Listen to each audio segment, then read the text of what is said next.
We've looked at the three types of valleys: woven, closed, and open. Now, let's look at the two types of flashing: step flashing and L flashing. When the roof planes butt against vertical walls or chimneys, metal flashing must be placed over the end of each course. This procedure is called step flashing. In this situation, step flashing performs better than solid continuous flashing because it ensures a waterproof seal at these critical areas. The use of continuous flashing or L flashing at these areas is not recommended because this flashing is dependent on sealants for water tightness. Overall, step flashing is the most proven way to flash these areas. The metal flashing strips used for step flashing are rectangular, typically 10 inches wide and 2 inches longer than the non-exposed area of the roof shingle.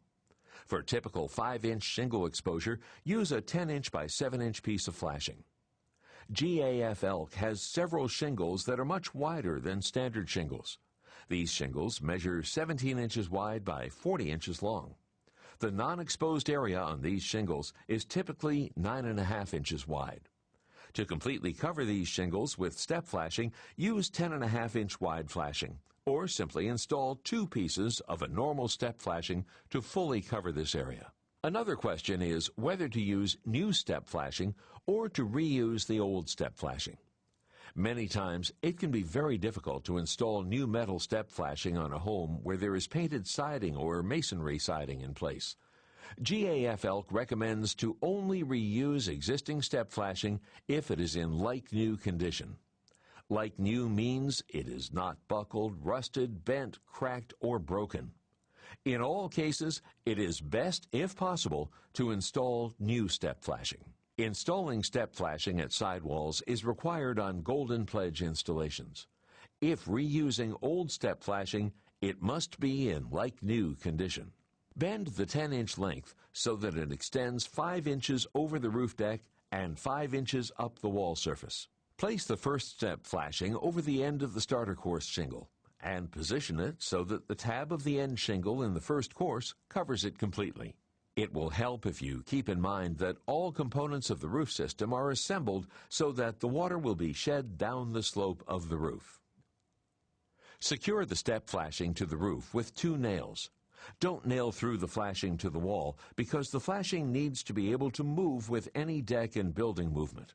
Fastening it to both may cause it to tear if the building moves or settles. Next, apply the first course of shingles up to the wall and position the second flashing strip over the shingle. The non-exposed area of the shingle in the second course should be completely covered. Nail the step flashing to the roof. The second course of shingles follows. The end is flashed as in the preceding course. Continue this process to the top of the roofing area. On a vertical sidewall, the siding may serve as counterflashing over the step flashing, or a separate counterflashing may be used. You've seen how step flashing is used. Another problem location on the roof is where the roof meets a vertical wall. This is where L flashing is used. Now, let's look at a recommended way to apply a finished course of shingles on the roof where it meets a vertical sidewall. Shingle up to the wall. Lay a bead of plastic cement at the top portion of the shingle. Place the L flashing over the shingles and under the siding. Remember that everything is designed to shed water, from the counter flashing of the siding to the shingles under the L flashing. When the shingles are run all the way up to the wall, nail the flashing into the deck, but not into the vertical wall. You can seal the nails here, or run a course of shingles over the metal and embed them in a bed of asphalt cement. When applying shingles around all vent stacks, here are some important steps to consider.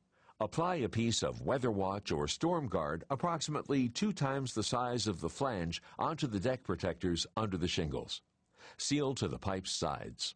Installing Weather Watch or Storm Guard around pipe flashing is required on all Golden Pledge and Systems Plus Limited warranty installations. Trim the shingle to fit and check shingle alignment. Apply asphalt cement under shingles around the vent stacks. Set the shingles into the cement. I always replace all flashing. In my opinion, trying to save a few bucks by reusing flashing is just not worth it. Another key component of the Weather Stopper roof system is the hip and ridge cap shingle. Nothing dresses up a roofing job more than a neat hip and ridge installation. It is the crowning touch of the roofing job.